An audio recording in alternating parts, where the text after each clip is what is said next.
So this is our second week of assignment, and in this video I'll try to incorporate what I've seen from the first week, but as of now I've actually only seen 4 submissions. So yeah, I'll do my best. Starting next week I can talk so much more about your issues and challenges in my video posts.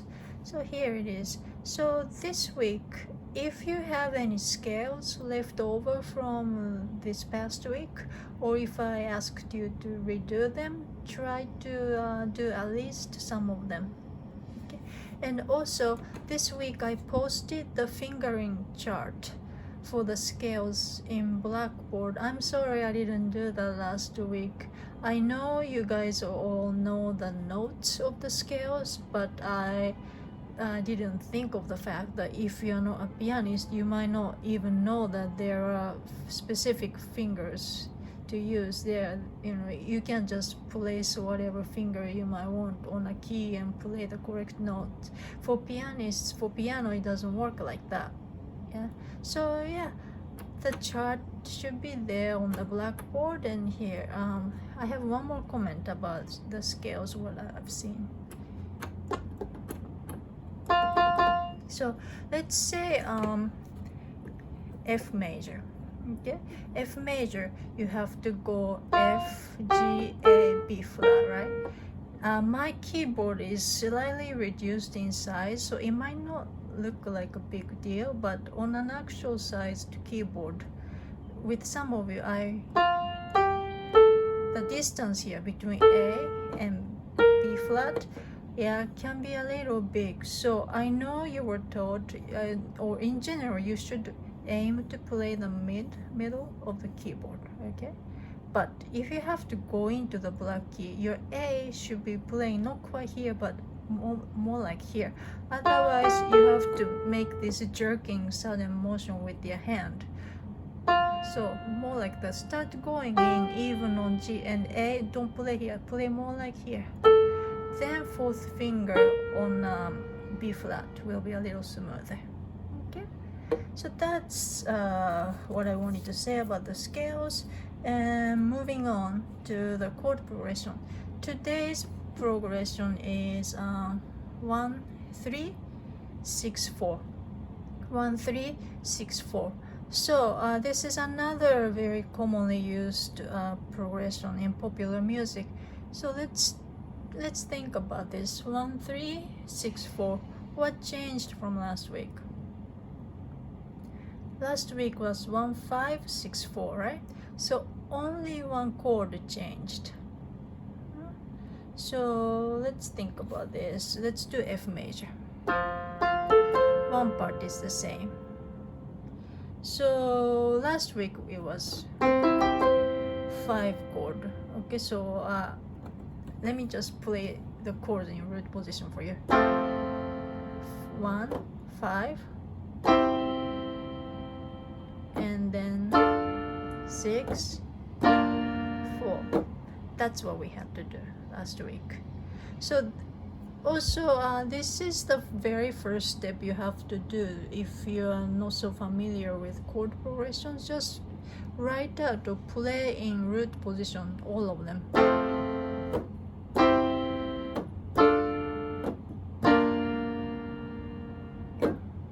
And then get in your ears what they sound like. Then you can start rearranging. This week, however, is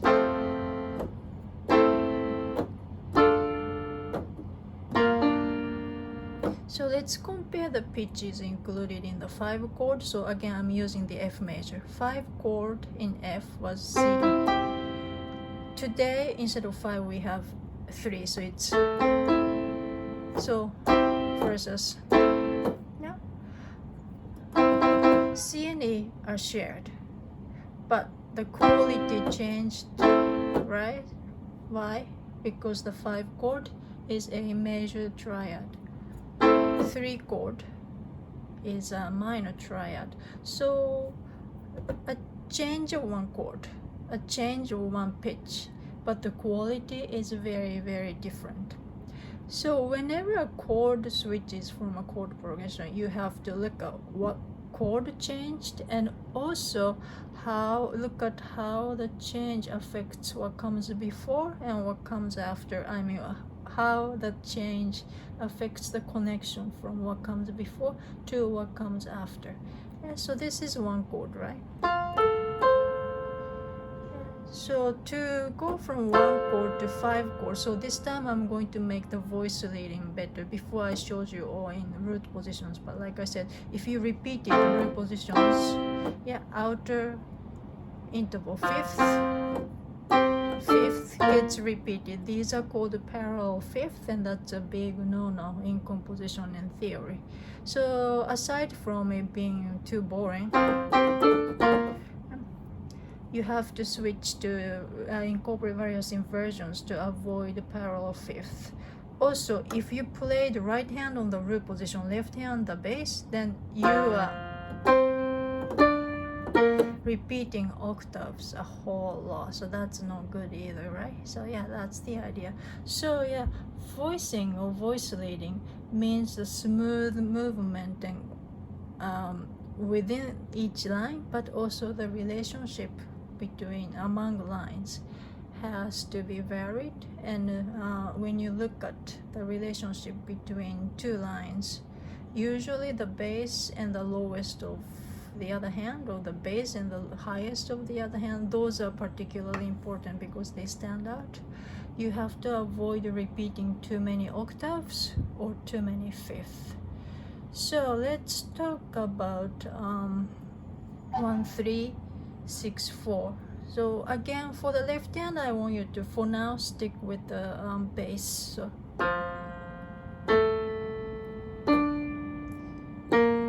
this will be your left hand, and your right hand.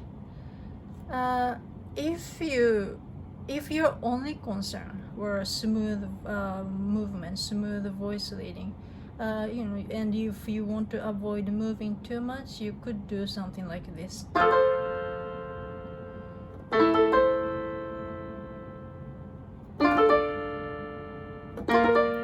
So again, left hand all bass, right hand root position, and then I went to the second inversion of the third chord. You see, going from the one chord to 3 chord, I took advantage of the fact that 2 pitches are shared. Before we went from 1 to 5, right? In that case, we only have 1 pitch left, but now we have 2 overlap. Yeah, and then for the 6th chord, I'm gonna do first inversion. Sorry, like that. 3rd chord in the second inversion, and then 6th chord in the first inversion, and then 4th chord in the second inversion. So the melody line was, it's okay, maybe not that exciting. Let me do one more chord progression that might not be too exciting, but today we are going to do something with it. So let me move the phone a little bit. Can you see? Okay. Okay, so now the first inversion, the melody go very high, so the tonic went to the top. And then let's do a root position. And let's do second inversion of the 6th chord. Okay, so what I did was first inversion of the 1st chord, root position of the 3rd. So I'm sorry, first inversion of tonic chord, and 3 in the root position, and then second inversion of 6, root position of 4. Okay, so this is what you would do if your only concern were smooth voice leading and smooth, easier movement of the hand. The melody went, it's not too bad, but today we are going to also learn how to make things interesting, and our handout has 4 items. Okay, one thing you can do is to stick with the same set of notes but arpeggiate, break it up. Instead of going go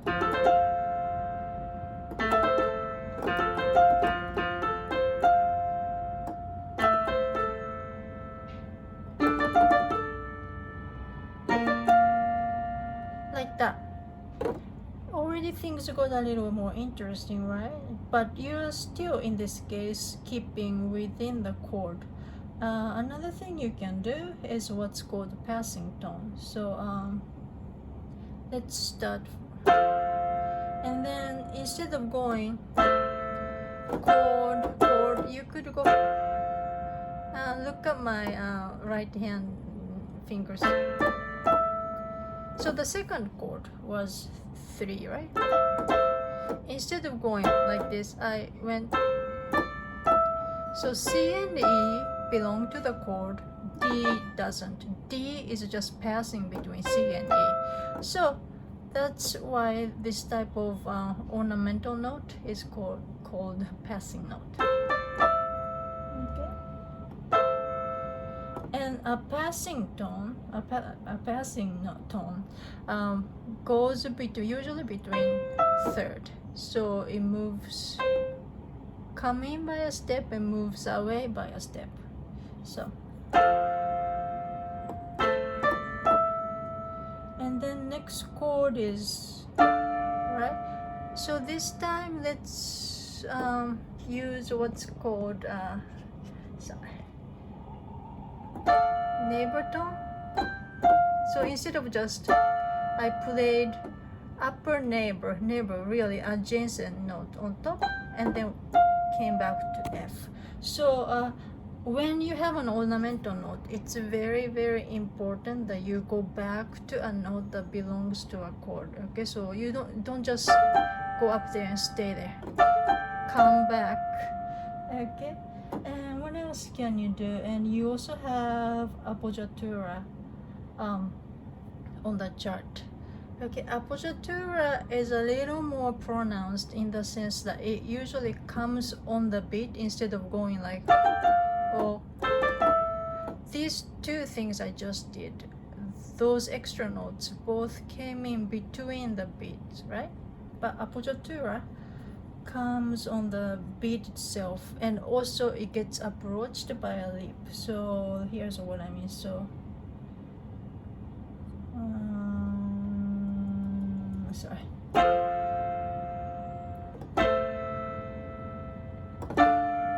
This is what we've been doing, but so instead of going just A D E A D F, I went the G came on the B. So that's what I mean by accented on the chart. But it has to resolve downward by step to the chord itself. Okay, so here's what it sounds like, the same chord progression. 1 in the first inversion, 3 in root position, 6 in the second inversion, and 4 in root position. The exact same one I've been talking about for the past few minutes. But with the appoggiatura, it becomes like this.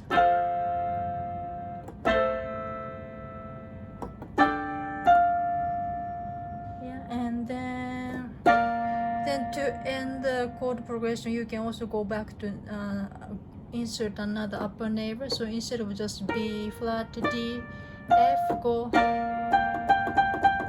add a G, and then because G is a non-chord tone, you have to resolve back a step too. So when you resolve, you might resolve into the next chord. Okay, you might not necessarily resolve to the same chord, but either way, you have to give back the sense of what key you're in. So yeah, this is, admittedly a really quick introduction to a complex issue of how to ornament, how to make things interesting, and we'll definitely come back to that. As I wrote on our assignment sheet, the final project is a development of what we've been doing for these past 2 weeks and what we are going to do next week. So yeah, we'll get to work more on this, and Professor Pieslak will, I think, discuss it in the theory course as well. But also, I'm sure you realize that what I just talked about, I gave you terms like passing tone, neighboring tone, neighbor tone, arpeggio, appoggiatura. I'm sure those are things you've actually done before without knowing. And when you listen to popular music, no song sounds just like no song would just sound like chunk chunk chunk, right? That's because they are inserting their own touch.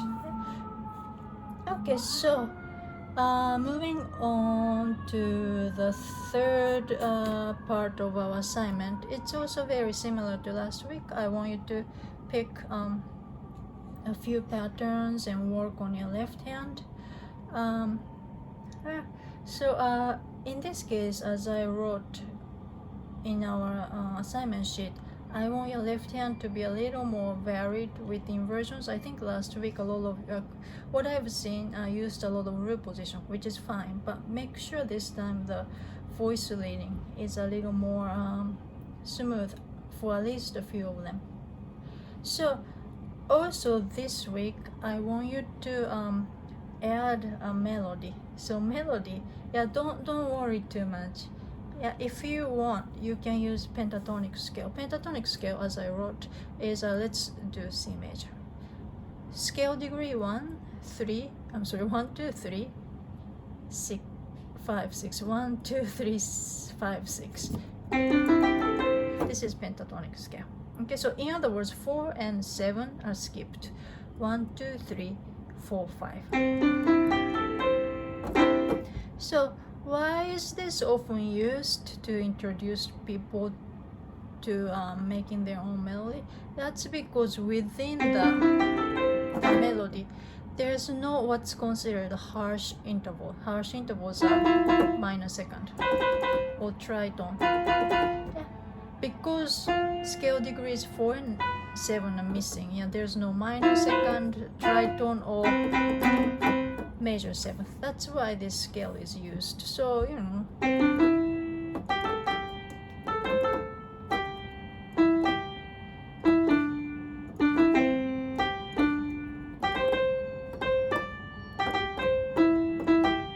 yeah, whatever you do, it kind of ends up being pleasant. So all I ask you to do at this point in the semester is just to experiment. Okay, so I just gave you C major pentatonic scale, but obviously depending on the key, it won't sound like this. If it's F major or just let's do a different key. If it's E major, first of all, you need to know the regular, so-called regular E major scale, and then you have to know scale degree 1, 2, 3, and then 5, like that. Okay. So, and one last thing. Last week we had a chord progression 1, 5, 3, 4, and some of you, I do appreciate you experimenting. Some of you went from the second inversion of the one chord. I'm doing C major, so C major, let's talk C major. C major, one chord in the second inversion is, right? If you go from here to here, fifth chord, root position, the function of the first inversion one chord becomes very ambiguous because it shares the lowest note bass with the 5 chord. So what happens is that your listener might perceive your second inversion one chord as a variation of 5 chord. So in theory, you will learn the second inversion one chord. Second inversion one chord followed by root position 5 chord is often considered together as functioning as 5 chord. So that's something to keep in mind. Okay, so root position 1 is fine. First inversion 1 is fine, but second inversion becomes a bit ambiguous because of the strong positioning of the scale degree 5. Okay, so yeah, thank you for watching the video, and reach out to me anytime. Okay, so yeah, thank you guys.